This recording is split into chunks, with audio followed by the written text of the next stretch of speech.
What's up everyone, Whitaker here from Grind City Media, and it's almost New Year's Day. And in the South, there's a couple of things you gotta eat on New Year's Day. One of them, and one of my favorite things, is collard greens. I got a big pile of them here. I'm gonna make collard greens. I'll show you how to do it. It's super easy. Let's do it together. This is Cooking with Lang. Today we are cooking collard greens. This is a collard green, or at least a leaf of a collard green. And this one's really big. I don't like them that big. Usually the smaller they are, the easier they are to cook. The big ones are kind of tough, but I'm gonna show you how I get one of these ready to cook it. Wash them really well because they get pretty dirty. They came out of the ground. And then we don't really want this big fibrous stem here. So I just use my hand, peel it down. Once you get to the end, just rip it off, and then you're ready to go. Collard greens are a very hearty leaf and it can take a lot of different flavors. So we're gonna pack a lot of flavor into these greens. With a leaf like this, you're supposed to cook it either 2 minutes or 2 hours. We're gonna go 2 hours. We're gonna let it cook low and slow for a long time. And to get flavor in there, we're gonna start with an onion and some garlic. I've got a ham hock over here, this big piece of pork that's had some smoke flavor in it, some salt. That's gonna season it. And this is some no sodium turkey broth that I had left over from Christmas Day when I smoked a turkey breast. So all this is gonna go in the pan. This is 1 onion, 4 cloves of garlic, ham hock, about 4 cups of turkey stock, and we're gonna make a nice soup for this collard greens to cook in. Medium high heat, olive oil. This is 1 whole Spanish onion that's just cut up pretty small. The onion and the garlic have been cooking for about 5 minutes. I'm putting this ham hock in there. Now we're gonna pour in this turkey stock.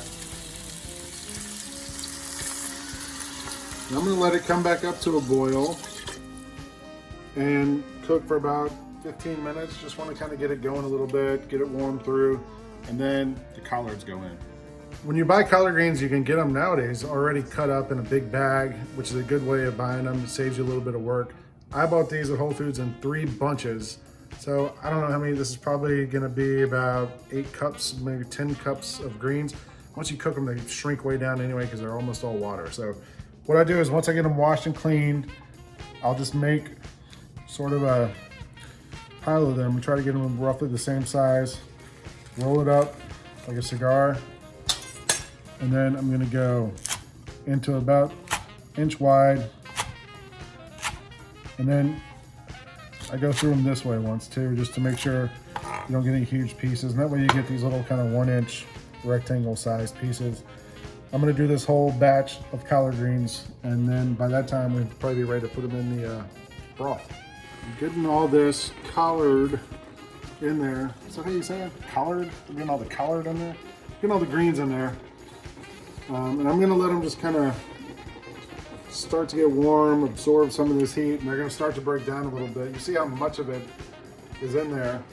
In about 5-10 minutes, they should be down a little bit. I'm just gonna kind of stir it through, and heat's on medium. Let this cook for about 5-10 minutes and just kind of get warm through. Collard greens can be a little funky if you don't know what you're doing. Once you cook them, I don't know what happens. The chemistry changes and the smell changes and it can stink up the house. So I have a couple of tricks I've learned to make the flavors really sing. First of all is a teaspoon of Worcestershire sauce, however you say it. It's got a little vinegar and salt and some other things. This is a big tablespoon of apple cider vinegar. And then my friend Marcus Samuelson, the goat chef in New York City, showed me this trick one time, and this is brown sugar. It's not gonna make your collard greens sweet at all, I promise, but somehow chemically it all comes together and it helps kind of negate the funk of it. It gives it a nice smooth flavor. So all 3 of these are gonna go in. I haven't put any salt in at all. All 3 of these are gonna go in. Lid's gonna go on, turning the temperature down to low, and it's gonna sit for about 1.5 hours, 2 hours. The collard greens are done and I pulled the piece of ham out. So I'm gonna use this knife, do the best I can to shred off as much of this meat as I can. It's really salty and delicious. And I'm gonna kind of chop it up into little pieces. And then I'm gonna put it back into the greens. We'll mix it all in, let the greens cool off a little bit. About 10-15 minutes, we're gonna be eating these incredible collard greens.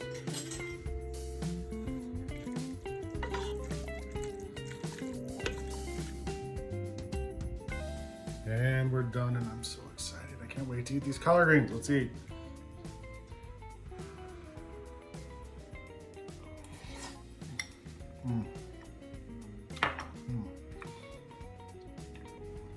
You know, I didn't put any salt in this dish, but it has a lot of salt from that ham. The first thing you taste is really the vinegar, the brightness of it. The smokiness from the ham, from that broth I used.